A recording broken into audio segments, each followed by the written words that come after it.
आ गई है फटाफट खबरों की रेलगाड़ी। चलिए फटाफट खबरों में आज सबसे पहले बात करते हैं सीरियल सहर होने को है कि।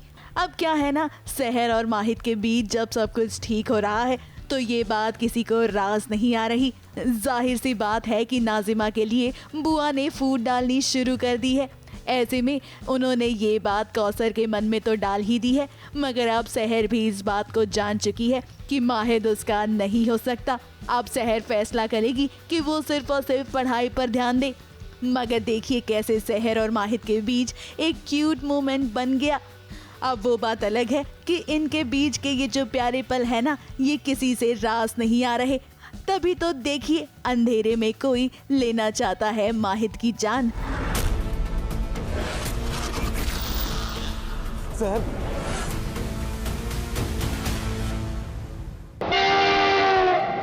फटाफट खबरों की रेलगाड़ी का अगला स्टेशन है सीरियल तुमसे तुम तक का सेट। अब आप तो जानते हैं कि हर्ष ने कितना बड़ा घपला कर दिया है, मगर अनु है तो सब कुछ ठीक हो सकता है।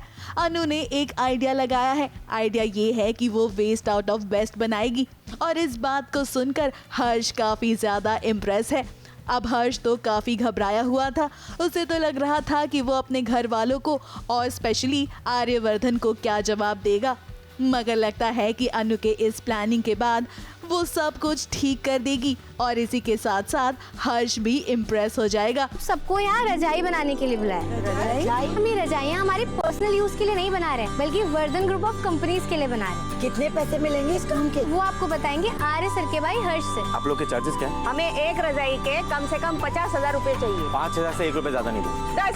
हाँ 10,000 में डन करते हैं। मैं लाइफ में पहली बार खुद से कुछ अच्छा काम करने जा रहा हूँ। फटाफट खबरों की रेलगाड़ी का अगला स्टेशन है सीरियल क्योंकि सास भी कभी बहू थी का सेट। अब आप तो जानते हैं कि वृंदा और अंगद एक दूसरे से छुप छुप कर मिलते हैं क्योंकि वो चाहते हैं कि कंपनी में मुनाफा हो और जो भी दिक्कतें हैं वो खत्म हो जाए।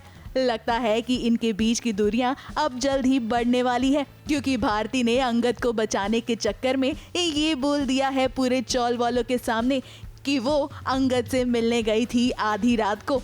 अब आप और हम तो सभी जानते हैं कि वृंदा और अंगद एक दूसरे से मिलने आए थे क्योंकि जो कुछ भी फैक्ट्री में हुआ था उसके बाद वो काफ़ी ज़्यादा परेशान थे। वैसे फ़िलहाल तो ये बात मिहिर और तुलसी दोनों ही नहीं जानते हैं, मगर आगे क्या होगा ये देखना वाकई में इंटरेस्टिंग होगा क्योंकि जिस तरह से भारती ने झूठ बोला है ना, इस झूठ को आगे अंगद को और बढ़ावा देना पड़ सकता है। क्या सुन रहा हूं मैं ये? तुम रात को इसके साथ क्या चल रहा है ये? हाँ बाबा, मैं अंगद के साथ थी।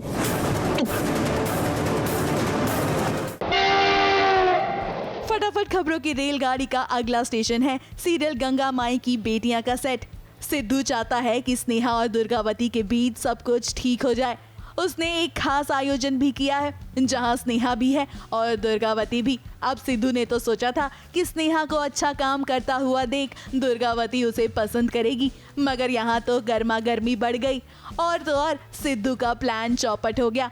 वैसे कहानी में आगे बहुत ही बड़ा ट्विस्ट आने वाला है क्योंकि सिद्धू के सामने एक सिचुएशन आ जाएगी। अब उसे नहीं पता होगा कि वो इस सिचुएशन में किसका साथ दे। भोजन करा रहे हैं। बिमला के साथ रहने वाली मतलबी लड़की नेक काम का कभी सोच ही नहीं सकती।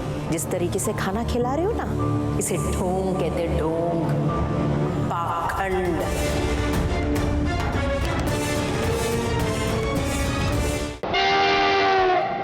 फटाफट खबरों की रेलगाड़ी का अगला स्टेशन है सीरियल ये रिश्ता क्या कहलाता है का सेट।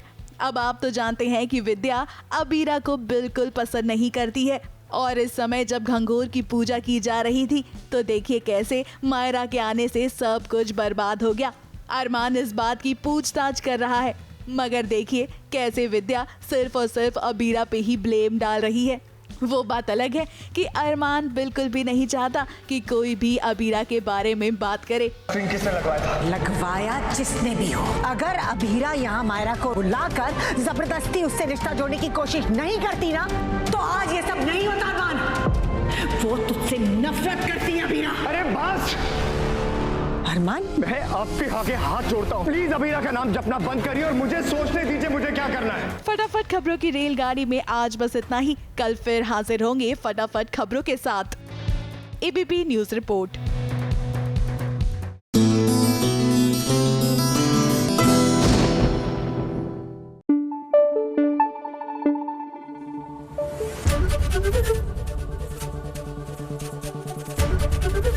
एबीपी न्यूज आपको रखे आगे।